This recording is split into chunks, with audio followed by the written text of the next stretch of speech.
আম্মা ইয়াতাসাআলুন, তারা কি বিষয়ে জিজ্ঞাসাবাদ করে? আল্লাহ নিজেই বলেন নালিন না বাইদা আসিন, মহাদিবস সম্পর্কে কি তারা জিজ্ঞাসাবাদ করে? আল্লাযী হুম ফীহি মুখতালিফুন, যারা কিয়ামত দিবস সম্পর্কে, আখিরাত সম্পর্কে ইখতিলাফ করে। কাল্লা সায়ালামুনা সুম্মা কাল্লা সায়ালামুন, দুইবার তাকিদ দিয়ে আল্লাহ সুবহানাহু ওয়া তাআলা বলেছেন অবশ্যই তারা জানতে পারবে, অচিরেই তারা জানতে পারবে। কয়বার বলেছেন? দুইবার। কাল্লা সায়ালামুন সুম্মা কাল্লা সায়ালামুন, না অচিরেই তারা জানতে পারবে। কিয়ামত যখন সংঘটিত হয়ে যাবে, পাপিষ্ঠ লোকেরা যখন আল্লাহর দরবারে দাঁড়াইবে, তারা তাদের মাথাকে নত করে আল্লাহর কাছে আবেদন করবে, ফরিয়াদ করবে, ওগো আল্লাহ, আমরা নিজ চোখে আপনার আযাব দেখতেছি, জাহান্নাম সত্য, জান্নাত সত্য, নিজ চোখে দেখতেছি, নিজ কানে শুনতেছি। আল্লাহ সুবহানাহু ওয়া তাআলা আপনার আমার নবী সাল্লাল্লাহু আলাইহি ওয়াসাল্লামকে লক্ষ্য করে বলেন, ওয়ালাউ তারা ইযিল মুজরিমুনা নাকিসু রুউসিহিম ইনদা রাব্বিহিম রাব্বানা আবসারনা ওয়া সামি'না ফারজি'না না'মাল সালিহান ইন্না মুকিনুন।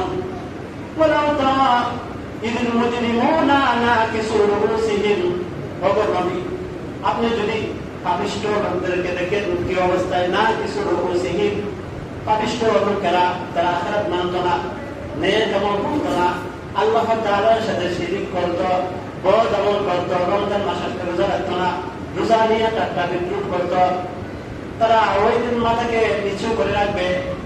সাধারণ নিয়মে ওই কোনো অপরাধী যখন বিচারকের সামনে আসে, দেখবেন মাথা নত করে রাখে।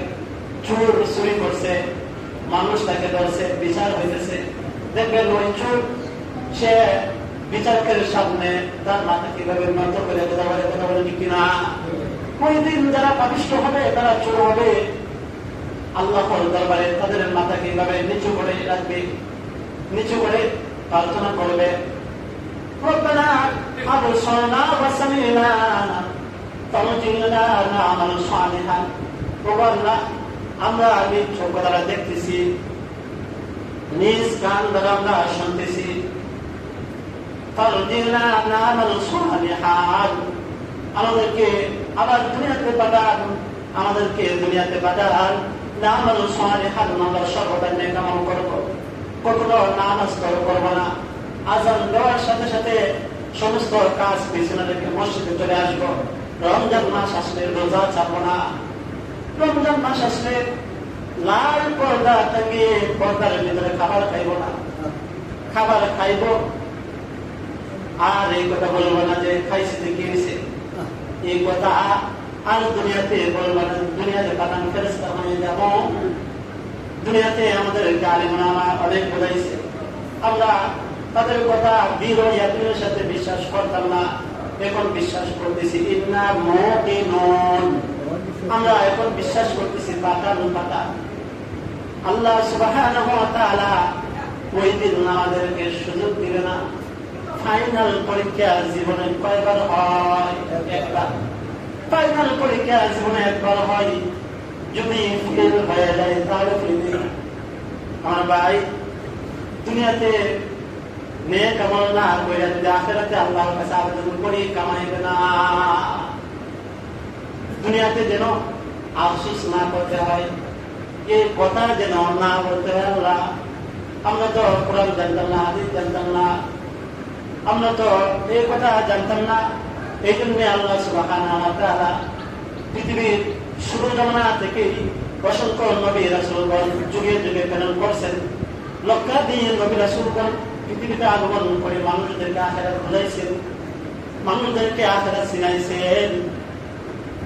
সর্বশেষ নবী হলেন আমাদের প্রিয় নবী হযরত মুহাম্মদ মুস্তাফা সাল্লাল্লাহু আলাইহি ওয়াসাল্লাম।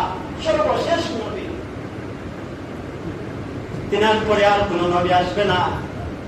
তবে মানুষের হেদায়েতের জন্য নবী না আসলেও নবী আনার দায়িত্ব পালন করার ব্যবস্থা আল্লাহ সুবহানাহু ওয়া তাআলা আলেম উলামাদের মাধ্যমে করে দিয়েছেন। সুবহানাল্লাহ। আলেম উলামাদের মাধ্যমে আল্লাহ সুবহানাহু ওয়া তাআলা নবী আনার দায়িত্ব পালন করার ব্যবস্থা করে দিয়েছে। একদম কিয়ামত পর্যন্ত দিন বোঝানোওয়ালা লোক আল্লাহ সুবহানাহু ওয়া তাআলা যুগে যুগে পয়দা করিয়া দেবেন। সুবহানাল্লাহ। তো যেটা বলতেছিলাম, ওই দিন মাহসুস করতে হবে, পাতান দুনিয়াতে পাতান নেক আমল করব। আর আল্লাহ বলবেন ফাযুকু বিমা নাসিতুম লিকা ইয়াউমিকুম হাযা। ও পাপিষ্ঠ লোকেরা, ও বের নামাজিরা, ও শুকর দুশমনেরা, তোমরা আযাব বক্ষণ করো, ফাযুকু, তোমরা আযাব বক্ষণ করো বিমা নাসিতুম লিকা ইয়াউমিকুম হাযা। তোমরা এই দিনের সাক্ষাৎকে বলিয়া গিয়েছিলে। আল্লাহ কি বলবেন?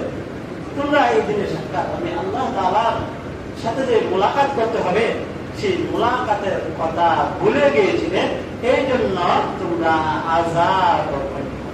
শুধু তাই নয়, আল্লাহ সুবহানাহু ওয়া তাআলা ঘোষণা দিবেন ইন্না নাসিনাকুম ওয়া যুকু আযাবাল খুলদি বিমা কুনতুম তা'মালুন।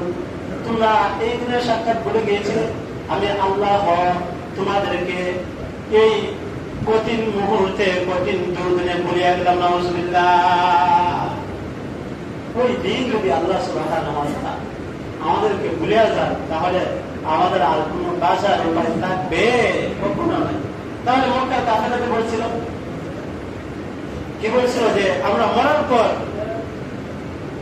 আল্লাহ জীবিত করতে পারবো না। তাদের কথাটা কি সত্য? কখনো নয়। আল্লাহ বলছেন না যে তারা অস্বীকার করে, কাল্লা সায়ালাম সুম্মা কাল্লা সায়ালাম, চিনি জানতে পারবে। ওই দিন আফসোস করে পাঠান পাঠান, কাম হবে না। আমাদের আকীদা কি, আমাদের বিশ্বাস কি? কবরে যাওয়ার পর, আমাদের দেহ গলে যাওয়ার পর আল্লাহ কি আমাদেরকে জীবিত করতে পারবেন কি পারবেন না? অবশ্যই পারবেন। মানুষ যখন মারা যায়, তার আজ